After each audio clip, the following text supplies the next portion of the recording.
Hello everyone! Hello, I hope everyone's having a good day. Welcome back to the 9th episode. I think that's what we're at, of the Sir Purrcast, not for Bryce Young. Nice.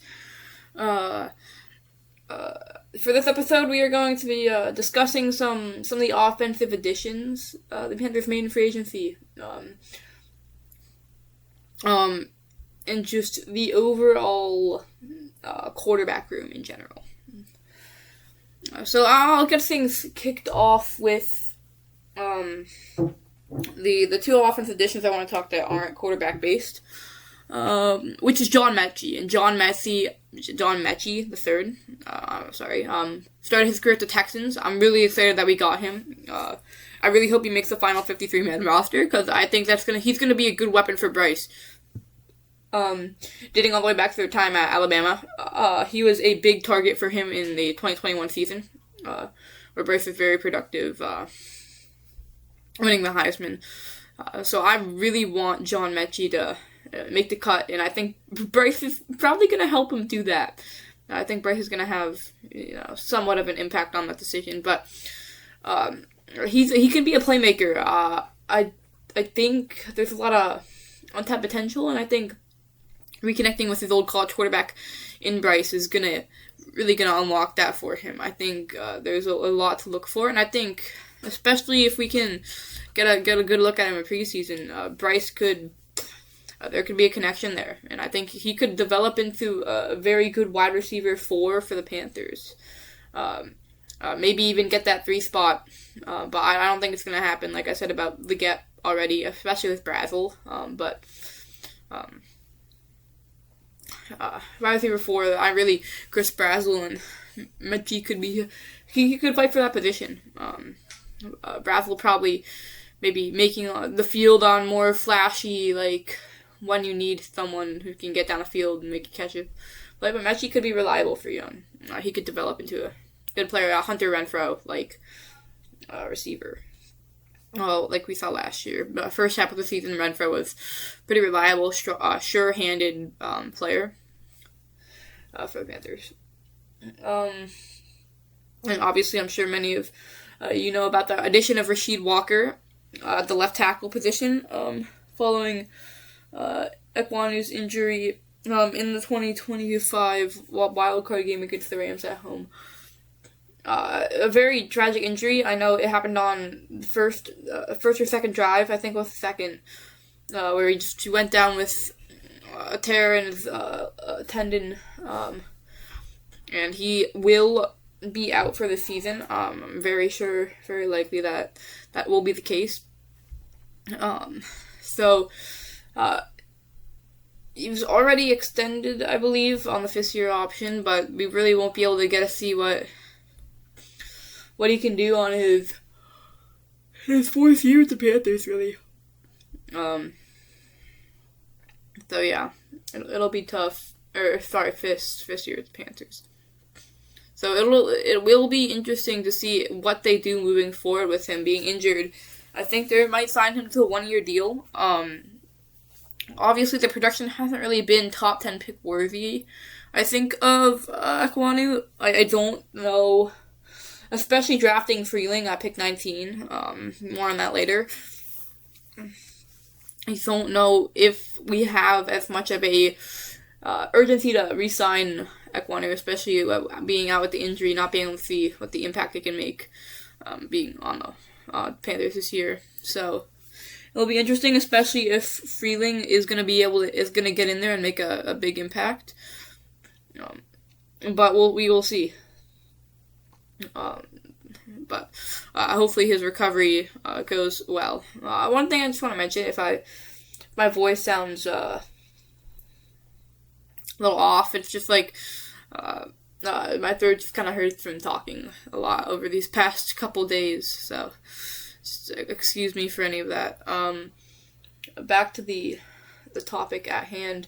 Rasheed Walker was the other offensive addition, and it's going to be a battle between him and Monroe for the left tackle spot. Looks pretty clear that Walker's going to get the position right now at OTAs. Freeling did practice with the first team. a little bit. But right now it looks like it's going to be Walker, but we're probably going to get to see a lot of that and answer some questions at that when it comes to preseason. And the fact that we get that extra game with the Hall of Fame game is very, very big for some of these matchups that you want to pay attention to. And I'll probably do an episode on who to look for in preseason. But that's a long time away, but can't get here soon enough, can it? But yeah, I think Walker definitely providing more of a veteran presence. We only signed him to 1 year, but I think he's gonna be able to fill the void that not having Ekwonu left. Ekwonu penalties were a big issue for him. He also, again, like I said, wasn't productive, but hopefully Walker is gonna be able to either outperform or play up to Ekwonu's standards without the penalties. Also, if I'm pronouncing Icky's name wrong, I really apologize for that. I'm not sure how to.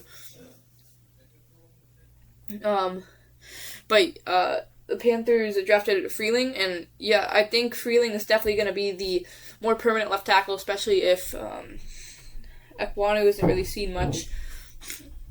But as of right now, it looks like Rasheed Walker is going to be there, and that's someone the Panthers signed, and be excited for him to watch, and hopefully he can protect Young. The Panthers made 2 quarterback signings this offseason, releasing Andy Dalton, which me personally very, very sad about. They had a great relationship, him and Bryce. I just hated to see him go, especially after we signed him back for the 2024 season. A big veteran presence, obviously his time with the Bengals and the Panthers, like big, very knowledgeable, and I think a big impact on Bryce's game. And I'm just sad to see him go. And we replaced him with 2 younger options, I would say, with Will Grier and Kenny Pickett. I'm going to start with Will Grier. Panthers actually drafted Will Grier in 2021, I believe. I think that was the year. Out of West Virginia. I think he saw... No, I think it was 2019, because he played in the Colts game. Yeah, 2019 out of West Virginia. He played in the Colts game. That was like one of the only games he played, I think. That was Christian McCaffrey's season, by the way, for anyone who doesn't know, 2019. It didn't really see that good of production from him. He didn't really play any more seasons with us. Released him. Actually, a Will Grier rookie card. It's actually wild. But yeah, out of West Virginia, and he was with the Eagles, and so was Kenny Pitt, Kenny Pickett, not Kenny Pitt. I was going to say he was drafted out of Pitt, though. Being with the Steelers and Eagles, it's just good to, Coach Canales said it, it's good to bring those championship opportunities, and then different perspectives, from high-performing teams like the Steelers and Eagles. Will Grier was on the Cowboys, I believe, and they were doing well in the times he was with them. Good to bring different perspective, he said in a presser. And he said it's all about Bryce. It's all about them getting different perspective and able to weigh in, but it's still going to be about Bryce, and Bryce is, I'm sure, going to help them learn a few things. Pickett, obviously, he was a potential draft candidate for the Panthers in the 2022 season. We ended up selecting quarterback later in the second round in Matt Corral out of Ole Miss in 2022, but he was definitely an option. But that draft did not have a lot of franchise quarterbacks in it, so we ended up taking Ekwonu in that draft. But the one thing I remember from him researching about him in 2022 was the hand size, and I'm sure the pretty viral, if controversial, fake slide that he had in his time with Pitt. I'm sure many of you know that clip. But yeah, Pickett went with the Eagles, played in the Super Bowl, took snaps in the Super Bowl with the Eagles. That's big. You win a Super Bowl, you got to bring all the knowledge from Super Bowl mindsets. They just want to bring championship mindsets, championship opportunities, what Canales said. And that's great. I think that's something the team can really build off of. Rasheed Walker also played for a playoff team. Mechie was successful with the Texans. Just Panthers are a good team now. I think the NFL isn't really ready to face that reality, but I definitely am, and I'm definitely gonna say they are a good team now, and they need to start. They attack free agency like a team that wants to win does. They made big signings, and they made good moves. A lot of their free agency was ranked high by NFL analysts in the A- to B+ range. Some giving them an A, even an A+. But yeah, like just Pickett and Greer both in the Eagles, just bringing those champion Super Bowl mindsets that the Panthers want to implement, because at the end of the day, everyone's trying to win a Super Bowl. But some teams are a lot closer than others, and Panthers can reach that now. And so they wanna really bring that. So just like bringing new mindsets into the playbook to get like fresh opinions and perspectives from teams that have been very effective on offense is really good. Just any advice that they've learned from their time in Philly. Sorry, that was a notification on someone in my family's phone. Actually, I can just cut that out. I'm probably not going to do that. But yeah. It's just input on the playbooks, input on anything. Just when run game, receiving game, pass game, like they have been around the team that has been the best in the NFL at a time. So anything that you can implement is really valuable for the Panthers offense. And at the end of the day, it's just about helping Bryce Young progress. Panthers have one of the most interesting quarterback rooms to someone who doesn't follow the Panthers. Two rejected quarterbacks, and in my opinion, the best in the league. But in a lot of people's opinions, someone who hasn't been proven yet, which honestly, that's kind of ridiculous. But I think that's what the majority of people are saying. But yeah, like there's no real veteran presence anymore, which honestly I'm not. Which we lost with Andy Dalton, which is a bummer. I really wanted to see him stick around with the Panthers. But there's younger, more championship presence.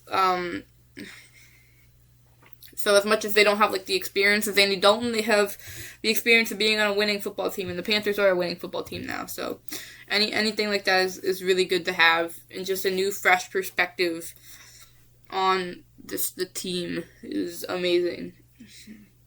I think the quarterback room is definitely one of the weirdest, but I do think Pickett, in the event that Bryce cannot play, I think Pickett is a very suitable backup. Obviously, him being the quarterback 2 over Greer, having more success.